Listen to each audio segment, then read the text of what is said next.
Good morning. You're muted, B.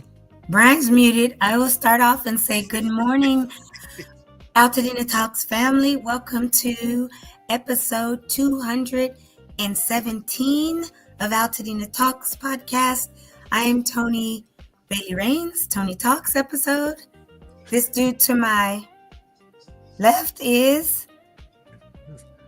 I don't know who's to your left, but if it's y'all me... can hear me now? Yeah, because Yes. you're unmuted, You're buddy. pointing to the wrong way. Well, you're on my left, so I'll do this. Yeah, you got to do it that way. Okay, but you're actually over here on my screen. So who are you, sir? Brian Bacchus. Is episode 217, and as you know, when we have a guest, I disappear, so I'm out of here. And I'm Jamal Smith. I am Jamal Smith, the third co-host. Welcome to the Toni Talks episode or segment of Altadena Talks.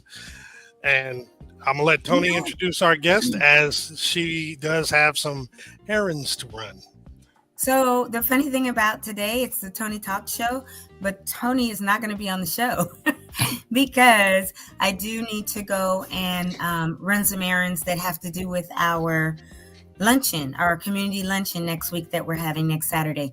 But finally, I get to bring on Erica Alexis, Lady Builder, because when I say that and she laughed, Erica and I have been connecting, texting, missing calls, seeing each other at church. And I kept saying, you didn't text me back. She's like, you didn't text me. And I would be like, yes, I did. And I'd pull it up with her standing there. And I was like, oops, my bad. I didn't. So we did that a few times. And finally, I was like, okay. And in the last month, maybe, we've actually connected several times. And so I'm super excited, Erica, to have you on this morning. And even though I'm going to say toodles and pop off, Jamal is going to take my spot and be Jamal Talks this morning. And and he's amazing with interviewing people. And we'll get all the information out of you that we want listeners and that you want listeners and viewers to hear.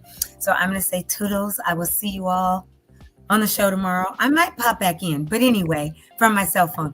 But anyway, Jamal, take it away. Erica, do your thing, lady, and let people know exactly who the Lady Builder is. And I will talk to you all in a bit. Thank you, Toni. Such a pleasure. Thank you, Toni. Uh-oh. I put her out. See, I gotta go. I put you off the stage instead of me. Bye, y'all. See you later.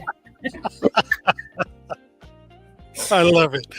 Oh my gosh, Erica, it's a pleasure to have you on the show. Thank you so much for coming. I'm glad Toni did finally get a hold of you, that she actually read your text message finally. That you came on the show. So to her original question, would you mind telling us a little bit about who you are, what you do, and we look forward to hearing that. Sure. Yes. So my name is Erica Alexis. I am the founder and owner of Bridgeline Development and Construction. My nickname, or what I go by, is Lady Builder. Reason for that is because I got tired of the general contractor. Everybody thought I did like construction work for the city, or I was, just an independent contractor. So I try to identify something that when I say it, people know what I can do. So I always say I'm a lady first and then I build. But yes, so I'm formerly known as the Lady Builder. Bridgeline Construction is minority owned, woman owned, and veteran owned. We have been in existence since 5 years. Myself, licensed. I have been in the industry starting with hands-on experience in 2015. And I was inspired by my grandfather and my great-grandfather. They were builders. So it's, it's a generational baton, I like to say, that is being passed. And so we have a street named after us in Nashville. I'm the only person, just happened to be a woman, that wanted to keep our legacy alive in construction. Always wanted to be a developer, always use construction as my vehicle for development, to spur development and to change communities. So yes, I'm happy to be here. Bridgeline Construction and Development, a little bit about that, is we specialize in new construction. We've done everything. We started out in the industry doing ADUs, and that expanded to new house builds, commercial tenant improvements, multifamily renovations, and now we specialize in new construction, whether it be multifamily mixed use or even houses from the ground up, and we still do our ADUs. So yeah, it's a full-on construction firm, residential, commercial, and in 2027 we will be branching into industrial. My goodness, that's a lot of information. And what a journey that you actually have been on. How did the street name come about? The street name is yeah. I mean, I'm curious. I mean, is it the fact that your entire family had been in the industry and you had the name? The street name. I thought you were the street builder as like my street name. No. But I will get to that though too. That's funny. No, so yeah, it's a very cool story. So my great grandfather, he was very pivotal in Nashville, Tennessee, early on in the early 1900s. And he was recognized for his work, primarily stonework. He did a lot of unforgettable pieces. There's a park that is still in existence today. I can't remember the name right now, but he did all of the stone for that park. And so he did memorable pieces. And he was known for his masonry, and he was honored in the early 1900s and honored with the street. So the street is Dennis Lane. It's in Nashville, Tennessee. Actually, his last child lives at the top of the hill. And and then my cousin lives in the front. So it's still, we still own half the block or half the street. And yes, whenever they come on the market, we are trying to buy up the rest of the street back. I know that's right. But that's yes, good. Yeah, so it was really a beautiful thing. And what he did a very unique thing. He had a lot of kids. He had 11 children, 7 were men, and all of the 7, each of them knew a different trade, and he formed Dennis Construction. So on all of my media, you'll see this old truck that's like his first license number. I really cherish that because that's the roots of where we started, and that's also how my grandfather took his trades and was able to bring that to California, have a family here, and established his own reputation in Oakland, California. So I'm originally from the Bay Area. I was born here, born a Bruin, came back to college to be a Bruin. And woke up one day. It was on Labor Day, actually in 2015, when I did my first job. And I said, I think I want to follow in his footsteps. And I did my first labor job, and the rest is history. Oh, that is awesome. We're so happy that you made that journey, especially coming back down here. I'm familiar with the Bay Area. I attended school up there, so I love Oakland. Spent a lot of time up that area. We're glad you made it back down this way. Thank you. Yeah, absolutely. So I know you're doing a whole lot of stuff, and I'll get into the history of all that, but what brought you? The reason, obviously, that you're on the show is because we're Altadena Talks. Of course. Obviously, because of the Eden fires, there's a lot of activity going on related to construction and what have you. How'd you get introduced to, coming up to this area and working with some of the folks up here? So, an interesting story. I have a beautiful client that I had before the fires, and she actually called me, for some ADU work, and we put together a plan and worked together. And when the fires happened, I was stunned. I was sitting on my couch, and we were all worried that it was just gonna, at that time, burn up all of LA. So I was sitting like, what is happening next? And when we came to find out what areas were affected, I didn't really know I knew anyone in Altadena. I was like, I never heard of this place. And all of a sudden I got a phone call from a soft voice that I hadn't heard from in years. And it was my client, my former client. And she was like, hey, I know it's been a while. I need your services again. And I was like, oh yeah, sure. What can I help you with? She said, everything. Right. I need the whole thing. And I was like, what do you mean everything? I'm still, oblivious during the fires. And she's like, that was Altadena that you came to. And that was when I was like, oh my goodness, and so, so we started to work together on that. And honestly, just to go back a little bit, I grew up in Berkeley, and in 2008, we lost 2 of our family homes. It wasn't to a fire, but dealing with loss, the fires triggered me. The fires triggered me, and it also made me think from an empathetic state. What if it was Baldwin Hills or Ladera or Windsor Hills? Because that's the area that I've lived in since I've been in LA. Mm-hmm. And when I put myself in their shoes and I thought about the loss, I said, I have to do something. I don't know what I need to do, but I need to do something. And so, it was just boots on the ground within 5 days of the fire. We were handing out masks, we were handing out water bottles, and I was just seeing the devastation. And I was, pushing in, senator meetings to try to expedite, the construction of the cleanup and advocate for that. So, it was just this genuine connection. And then as it unraveled, I started to realize how many people I knew in Altadena. I just didn't know it was Altadena. So that initially pulled me there. We started working on her house right away. And we still are. From there, it was just meeting a beautiful community of people, pitching in where we could, and just really, helping out where we could. And still today, making sure that it gets restored and returned to the hands of those that live in the area. Well, Erica, thank you so much for stepping up so quickly and helping out the community. I know we definitely appreciate that.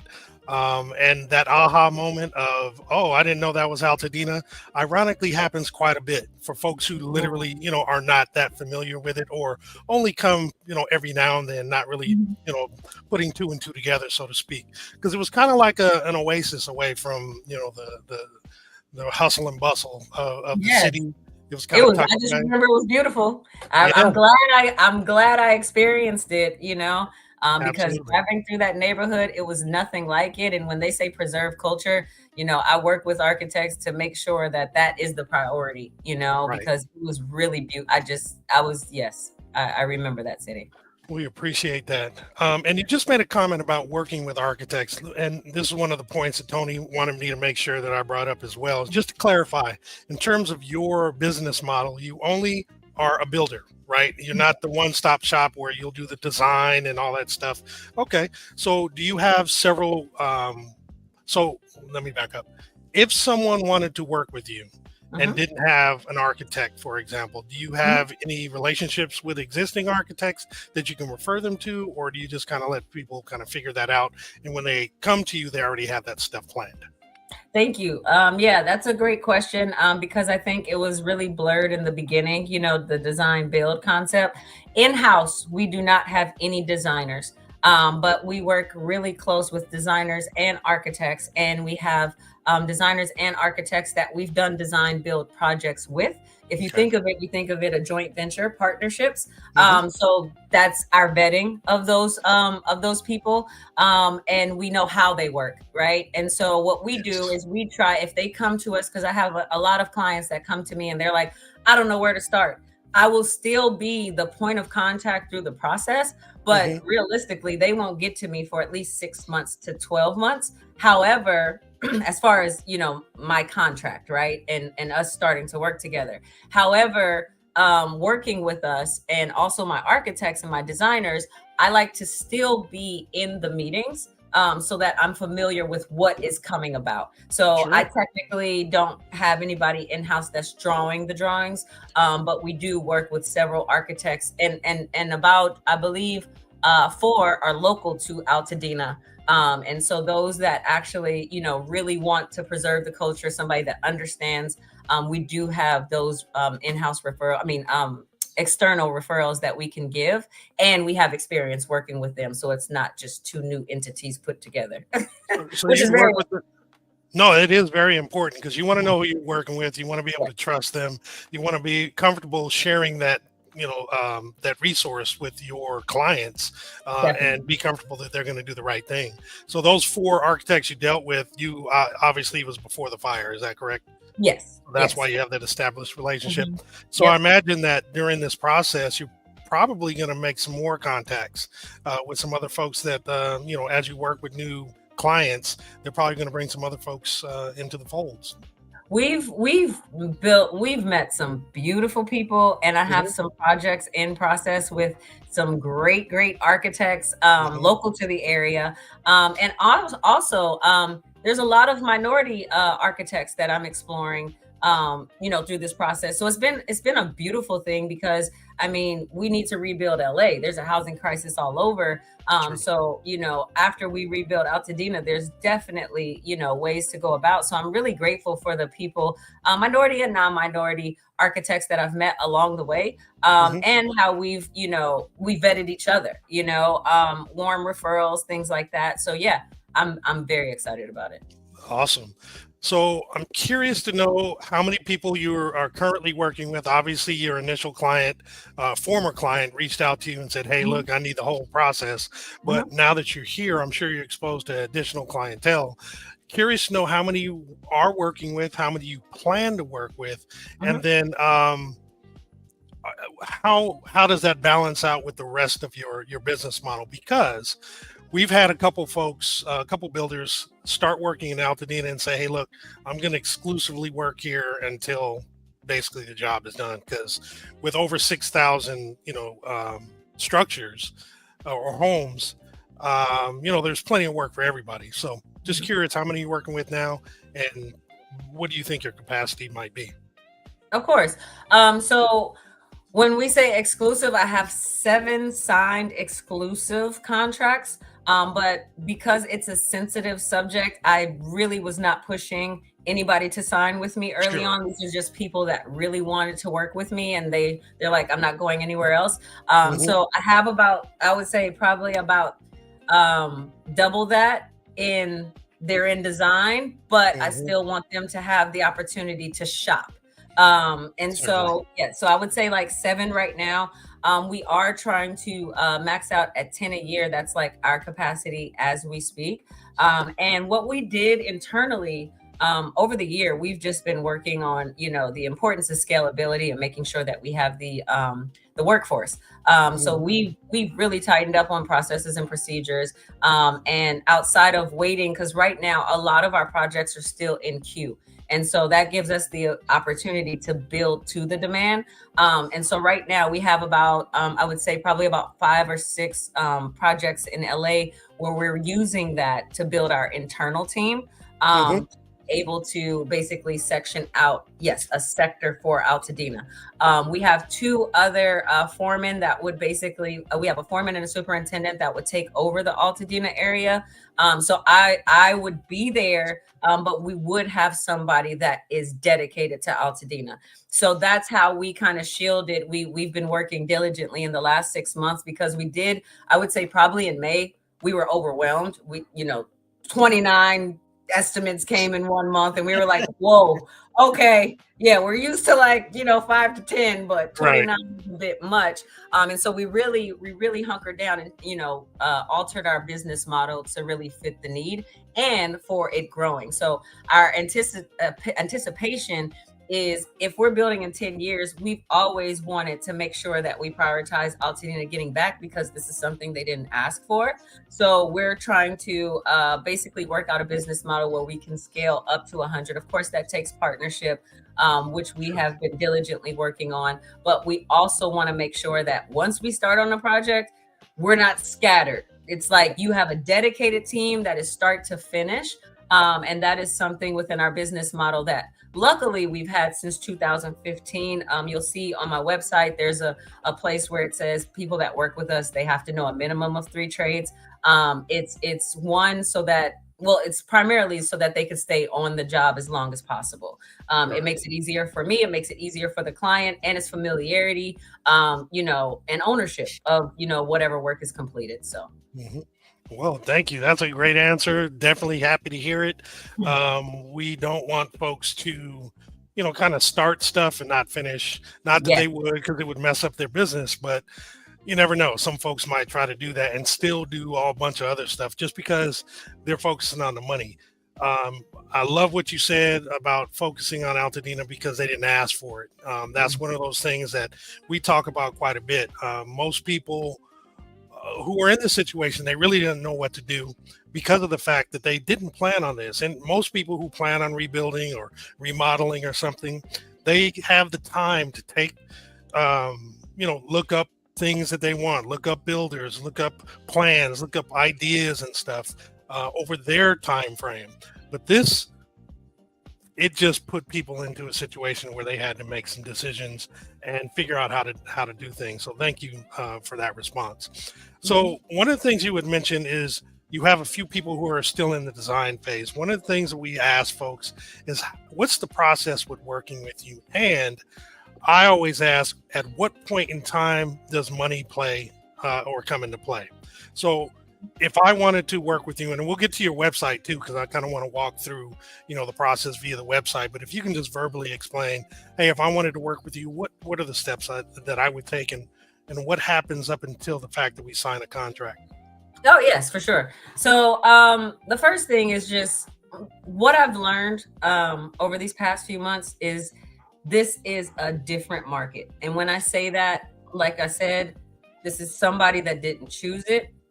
The clients that I'm working with now that we're actually building, they've been planning this for years. They know exactly what they want, everything. The one key thing is just developing genuine relationships, I think is the first part. So really getting to know who they are, really getting to know if, I'm the best fit. There's been several people that have come to the business and I may not be the right fit, and that comes over a series of meetings. So it's definitely getting to know, if we could work together, and the same vice versa, we might not be able to cater to a certain client. And so I think it's really important to know who you're going to be involved in business with, because I like to say, plan for a relationship for 2 years. And the reason I say that is not because your building may take, 2 years, unless, you have excess of 3,000 square feet potentially. But it's essentially because I think a lot of people don't value the intricacies of construction. You are going to go on emotional roller coasters. You're going to love me. You're going to hate me. You're going to, you know what I mean? Like, want to hang out one day, drink with me one day. And I've never been the contractor to say, this is going to be an easy feat. Let me hold your hand all the way. No matter how much I can hold your hand, there's going to be things that you don't account for. And specifically in this market, what I've learned is a fluctuation of emotions and rushing and slowing down. And it's an array of emotions through that, and having the patience. It's a psychology that needs to be understood before you even get to a signature. I don't even like to show an agreement in the beginning, because I'm like, we're not even there yet. One, I just want you to dream. That's the first step. I just want you to dream about what your future looks like, if you want it to look like the past. And I always tell them, I say, I know that there's a certain, attachment to the past, but are you willing to be open if it doesn't come exactly like you think it is, right? Because that's also a thing with construction. You're so tied to that. And it's like, we can do a variation, or, so really getting to know what they want. I've been, like I said, design phase. We have been through multiple designs with multiple clients. I want this type. I want a craftsman. I want a Spanish. I want a modern. I'm there for it, and luckily the architects that I'm working with, they're not charging per change. You know what I mean? It's just like, we know that what you felt in April, you might feel different. You are not the typical client. So we don't hold them to that same regard. So yes, the first phase is streaming. The second phase is if they have any pictures of, what they used to have, just so we get to know them. Some don't even want to deal with those pictures. We're okay with that. And we tell them to go gather whatever new pictures they want. So it's magazines, things like that. And we all sit down together, right? And we really go through a list of what are your must-haves? Like, what do you absolutely want? And what do you not want? And then what can we do? And what can we not do? Because there's a new code. This is not your home from the 1940s or the 1920s. What can we do? It's kind of like a feasibility dream phase. And we take our time there. We let them kind of dictate where it is. And then if they get too far out, we will ring them in a little bit and say, hey, we want to get you back home. If this is your urgency, we do have to step it up a bit. But then from there, I like to say, probably about 3 meetings can get you to, 3 meetings can get you past conceptual design into like actually, the building documents. So I come before conceptual, just to give some input. Hey, if you're thinking about this, think about this. During the building design, I come back in and, they're like, if they say, oh, I want to add it to you, I'll give a cost per square foot, or, what do you want it to entail? It'll be roughly this. I may do like a revision of the estimate. And then, they're very well aware that nothing is signed until we have the contracted documents. I mean, sorry, not the contracted documents, the permitted documents from the city. So you'll get a really close price when we have our last set of corrections back. And then we'll go to finalized price once we have the RTI plans. And so, we would sign basically right before. What's RTI stand for? Thank you. Ready to issue permits. All right, cool. Thank you. Ready to be picked up by the contractor of your choice. And we go into contract slightly before that because we see there's no more changes. And then that gives us the right to pull the permit and start the process. So prior to that, in the dreaming phase and the conceptualization phase, at least dealing with you, is there any money exchange, any deposits dealing with you? Because I know they probably have to work with an architect and all that other stuff beforehand. No. Okay, good. No. It's just it's basically a letter of intent that they sign that we have an intent to work with you, but we're not obligated to work with you. We will give you first right of refusal. We will disclose, other bids. If I can't match it or it's just not a fit, it's fine. But we do like to have like something, but no money is exchanged. And the $1,000 that is required by the CSLB, which is the Contractor State License Board, is collected once the signature is given. I've always, in all the talks that I did early on, this is just the way I do business, but I don't collect anything if you don't have anything to show for it. If you don't have materials on site, if you don't have any of the, labor started where you could say they did that, I technically, cannot charge. So we literally I would say up until, there's a shovel in the ground, it's about $1,000. And that's after you have permitted plans. Getting to the process, no. And that's only for Altadena. Good to know. Definitely good to know. Yeah, because it takes a lot of time. But I know it does. We didn't ask for this, and that's our service to the community, because I just don't feel right charging for that. But people that intended to do it, and I'm, it's a little different, right? Yeah, there's difference. But yes. So besides the emotional aspect of it, are you experiencing anything different about the rebuilding process in Altadena compared to prior to the fires? Obviously, there are code changes and all that kind of stuff, but is there anything else that's unique about working in Altadena? I would just say the grading, the soil extraction.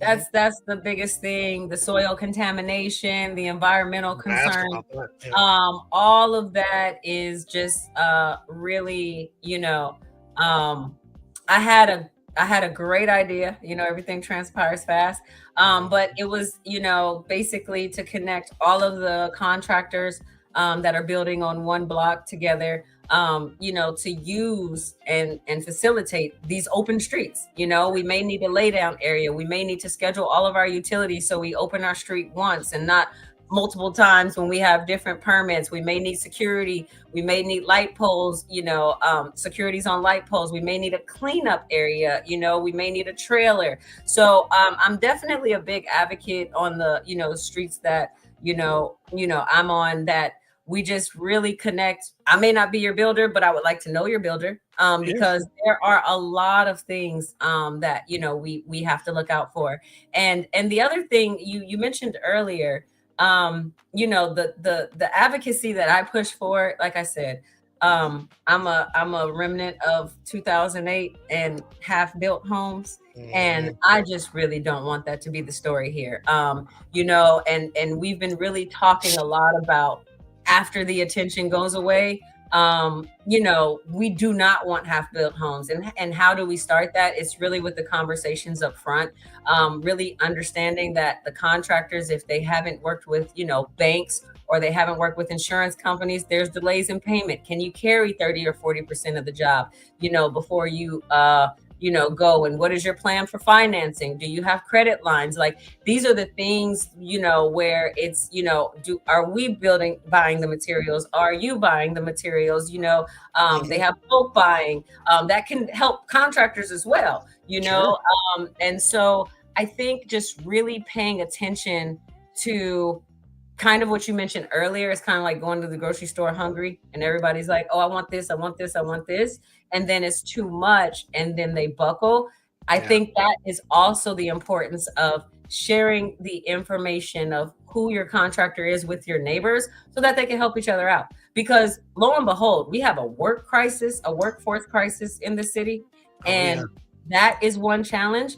Like I said, we've never had a whole city that's built off of insurance funds that you have to build progress payments and you have to have multiple inspections. You have to have the bank inspector, the insurance inspector, the city inspector that can potentially hold up your money for 2 months. So it's restraints against the contractor that I'm really pushing for and advocating. We've hosted a couple of events and builder fairs for the community where we talk about these things, because as a community, if we come together and we really build together, you can build with whoever you want to. You can work on these constraints. Very efficient. How's the response been to your advocacy? It's been very good. I have developed so many relationships with great builders in the city. And we've come up with our own ways of, financially structuring to making sure that we're solving if we take on, more than 10 homes. Because the thing is that most of the people in Altadena, they're dealing with, smaller businesses. We're not doing the KB homes. I mean, I know they're there now, but we're not really doing the KB homes model. And so just making sure that, we look out for the contractors and we look out for the people and we look out for each other. I think the unity in the contractors, making sure that every contractor has what they need, is the way to assure that these people are not left with half-built homes 2 or 3 years now, when it's harder to get financing, and SBA, is not offering the same things they may be offering now. Awesome. That's really cool. And some of you had mentioned before is the comment about people, once people forget or stop paying attention to Altadena. That's one of the reasons why we created Altadena Talks. Brian started it. He lost his home.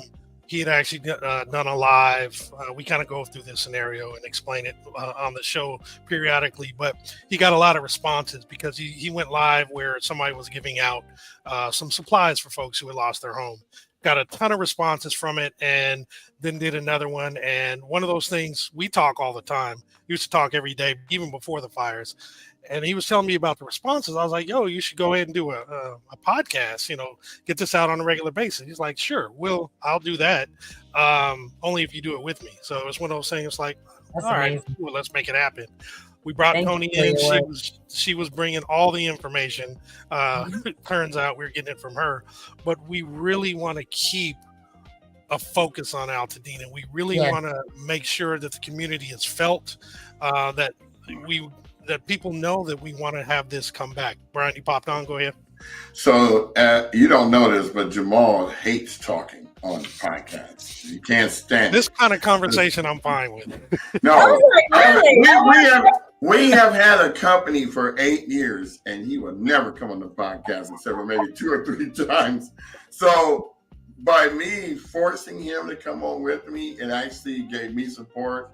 And it brought him out to do more things such as he's doing now. So don't get me wrong, he does a great job, because I couldn't interview you. I would be too goofy, and I'm a clown. So I just know my place. So I'll just let that be known. But this was crazy. This has been a crazy roller coaster, and I can't believe this is November. Right. And, I still think about the stuff I lost, but I've gained, just like you said, Erica, I gained so many new connections, so many new people. We've gotten closer as a community because, and we look for people who are just coming in here to try to do stuff and make money. The whole point is we need our town built. Even if you don't make a lot of money per house, you're going to be rich. You just got to be patient. Yes, because the volume. Yes, the consistent work. Yes. But I'm gonna let y'all get back to it. You have to come in just to say about Jamal. I mean. No, I gotta have a focus on my conversations. I can't just keep a conversation going, just talking. I don't know. I'm different. But everybody who's on this, who's tuning in, we have Erica Alexis, the lady builder from Ridgeline Construction. I'm not trying to get you off the phone. I'm just, or off the show. Just want to make sure everybody knows who you are. This is her contact information, theladybuilder.com. Telephone number 424-261-3472. I'm going to keep that going for a couple seconds. And one of the things we talked about earlier was your website. So what I would like to do, if you don't mind, I'll go ahead and bring up your website. And maybe you can walk through if there's maybe some key areas you want to share. Of course. All right, cool. So let me make sure I'm on the homepage right here. Yeah, so if we go to the homepage, it's the really small box that says contact under Bridgeline. If you go there, that is the best way to get in touch with us. And the best time to get in touch with us is when you at least have a conceptual drawing. If you want us to be a part of your design process, you would want to send at least some conceptual drawings. If you would like to, start the whole process with us, you can reach out here as well. And it would just be under new construction, just basic information about, your project, what size it is.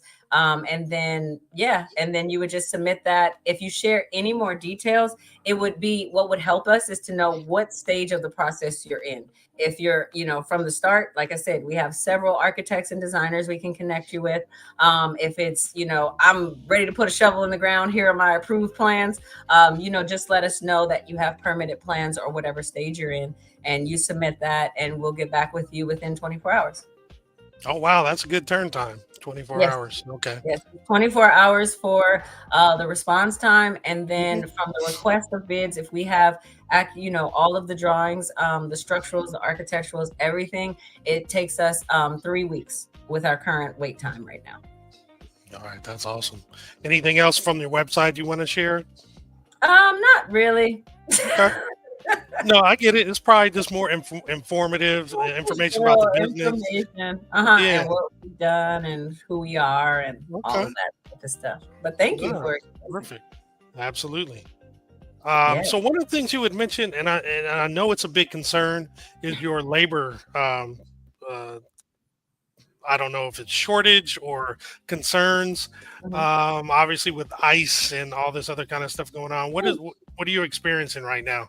And how do you anticipate dealing with that in the near future? Yes, very early on, we were impacted by ICE. We have been aggressively hiring. And when I say process and procedures, also training. So we are working with, workforce development programs such as Leaders Up. To help, with oncoming people. We have, we're also working with one of my mentors on metal framing training. There's a lot of metal framing requests for the fire builds instead of wood. So what we're trying to do is we're trying to build the next generation of builders and really kind of bring in, similar to how they do in the unions. You have, a journeyman and you have 5 apprentices to that journeyman that direct them. So that's what we have been doing. We've been building and molding a new young workforce. As far as our existing workforce, we have 3 crews and that are our core team. And then when it gets outside of that, we have trusted subcontractors that we have, groomed relationships with over the last 5 years that understand our culture, and because that's very important, and understand how we work. And so in Altadena, it is very understood that we are trying to stay within costs, eliminate as many change orders as possible. It's new construction, right? And so we really try to get everything out of the person before we go into construction, and, very few change orders. And then also I would say for the workforce is just making sure that you have those, we have great relationships with other general contractors, because it may not be a full-time guy. You may be like, hey, I need help on framing. I need 2 more guys. And they're working down the street where we have a few, that we're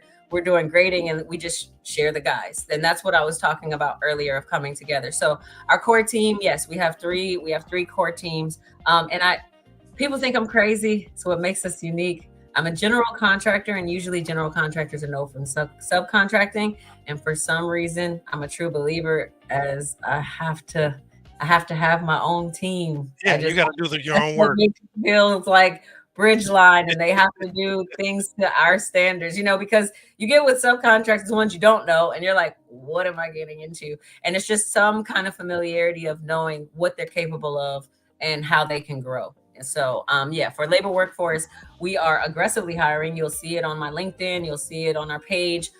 They have a description for, where we're expanding. We do have the demand outside of the work in Altadena. We were growing in LA.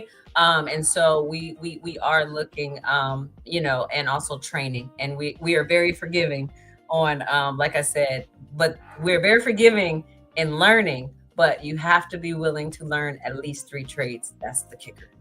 3 trades. That's awesome. 3 trades. Yes. Really, Our really guys cool. have to know a minimum of 3 trades. They usually know more, but Sure. they have to know a minimum of 3 trades. Anybody who resists that, I know, would benefit from it and recognize the benefit of it after they went through the We process. just want to keep them on the job. Absolutely. Absolutely. I You know? love that concept. Now, something you brought up was, the metal framing, which brings up a lot of people's concerns about rebuilding in Altadena. There's been a lot of talk about different materials other than stick built. Yes. How much beyond stick built and the metal framing have you been exposed to? Are you open to Giga Creek and any other things? Because I think we had one home that was built with cinder blocks or something like that that's almost finished right now. What else are you working with, or are you making suggestions to potential clients about? Yeah, so metal framing for sure, metal roofs. We have the capacity, cement siding, aluminum siding we're doing on an ADU that's in design right now. That will be actually our first with aluminum siding. But yeah, metal framing and metal roofs. If, when we took the drive around the city during the first few days, the metal was, it was the most we saw. We didn't see the wood, and the cinder blocks as well. But those are the things that we've immediately taken. But we're also, our teams are in programs to learn, more fire resistance building. And we've also partnered with one of the general contractors that's all they do. So they're also, available to us to offer points in our meetings of, how we do it. And we're really thankful, like you said, these new networks. Alongside my mentors, the new people that we've teamed up with, they have training, whether it's modular housing, whether it's, like I said, metal framing. I think it's a 10-week program, and we're planning it to where, we deploy when we have more than 3 projects for those workers.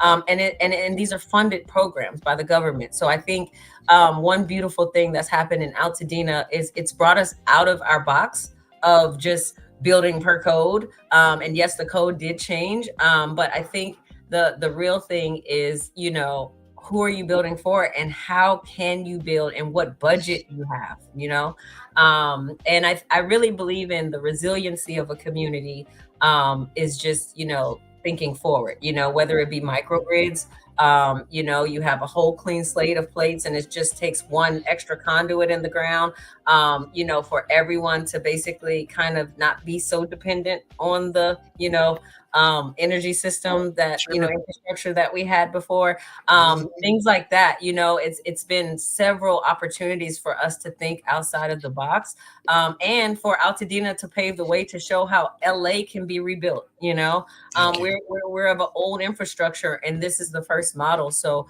we really like to adopt that. Also, the new architects that we're working with, and also too in Altadena, they come with a lot of ideas, and they actually educate us. And because we have that 6-month time, we're able to get the proper training to make sure that we're ready to build the building before we're doing. So the meetings are mutually beneficial, where not only are we contributing constructability reviews, but in those meetings, we're actually learning and extracting new ways to build efficiently. My goodness, you're doing so much good stuff in the area, not just Altadena, but just, your business model. I think it's an amazing model. Thank you. We've been on for about 44 minutes. Yes. I feel like I could talk with you for quite a bit longer. However, I want to definitely give you time back to your day. I know you're busy, but I want to ask, is there anything you want to leave the folks of Altadena that are tuning in? Any bit of wisdom, any encouragement, any anything you'd like to say to them? Like I started and dealing with loss, the reason that I created a company was for one reason, and that was to preserve legacy. Knowing Altadena's history and knowing the generations that still exist there and the beautiful stories of my grandmother lived down the street, my mother lived down the street, the tight unity. I want to encourage everyone. I know you have your own feelings, but there are other options. Even if you want to sell, don't sell. I would say preserve the legacy. If it's not for your children, for the future Altadenians, you know, there's several ways. You can sit with agents, you can sit with developers. There's ways to partner with development. You know, if you don't have the means where, you know, you can, you know, still own the house or a portion of your house, there's creative financial structuring deals that can be done to where you just don't have to let your property go. So I know sometimes it gets tight. It's a lot of layers. It's a lot of things, but I believe that and I've seen it in the culture, every Altadenian has that fight to actually preserve their legacy. And I believe that I just don't want to see anybody sell. That's the thing. So I would say, just, you know, sit with it. Just know that it's not just buy or sell. There are other people. There are a lot of resources. There are a lot of nonprofits. We can also connect you to those too. But I just don't want to see anybody that didn't deserve this have to give up. And just know this, all environmental things will be eventually remedied. I know that it's in the news and it goes up and down and it goes up and down. Hold on as long as you can. There is help. And I would say stay in it because we do not need to repeat history. Erica, thank you so much for those encouraging words. Everybody, this is Erica Alexis, the Lady Builder from Bridgeline Construction. It's theladybuilder.com. She can be reached also at 424-261-3472. However, as she indicated before, the best way to really connect is go to the website and fill out the contact form. This is probably the best way. And we would love, if you're open to it, to have you come back on, share some of your progress. And we also should connect with you about the things that you just mentioned in terms of building those networks of other resources that people can actually utilize to help them keep that legacy. So, Erica, thank you so much for coming on the show. I didn't see any questions, B. We didn't get no questions today? The Instagram is glitching. Oh, all right. Yeah, we've been having some tech difficulties with some of our platforms. But I mean, there still went to 50 groups. So if you didn't get anything now, you're going to get tons of calls afterwards. There's a lot of inquisitors that are going to be hitting you up for sure. But yeah, also, the next time you do groundbreaking and you have a ribbon cutting, call us up so that we'll be able to come out and film it for you. Oh, I appreciate that. Yes. Okay. Yeah, because here's the thing. Our goal is for Altadena to see it getting built back. Yes. There's no media. We're the only media.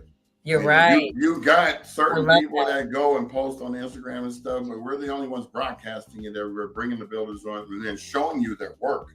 Yes. Right now, there's only 45 homes being built. And that's a far cry from 6,000. There's plenty of bread to be broken with everyone.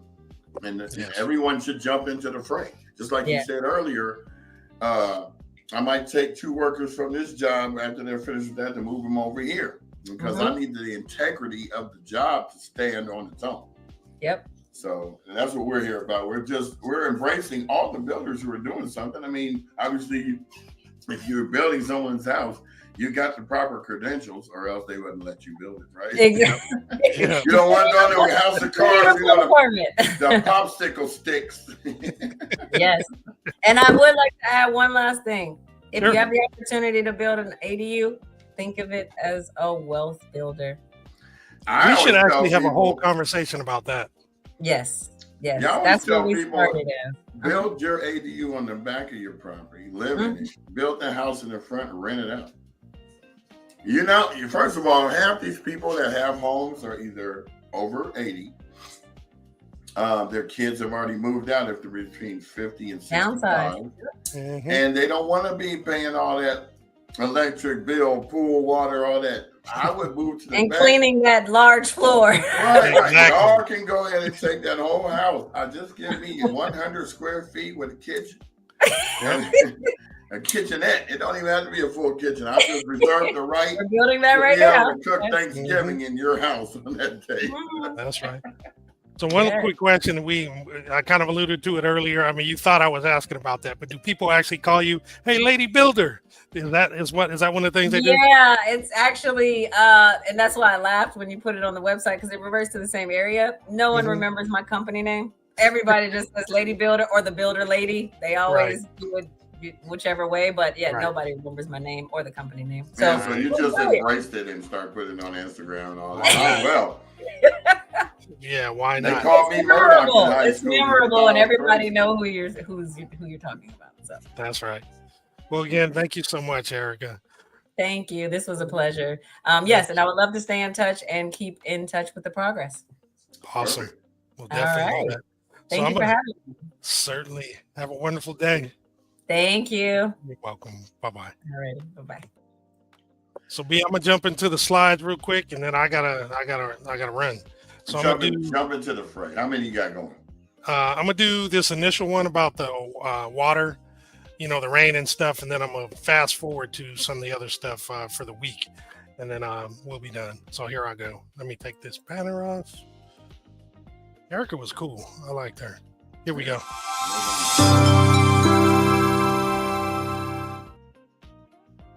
All right, everybody. We're going to start today with, obviously, we have a severe rainstorm coming. It's going to start later on tonight and go for a good few days. So as this slide shows, stay prepared for the rain and mudslides. You can get sandbags from 8 a.m. to 5 p.m. At Fire Station 37, which is 3430 East Foothill Boulevard, as well as Fire Station 38, which is at 1150 Linda Vista. They do suggest emergency go bags. Ensure your emergency go bag is stocked with essentials, including flashlights, batteries, water, non-perishable foods, medications, important documents. And if you want more information, you can go to ready.gov/kit. Also, they want you to remember safety first.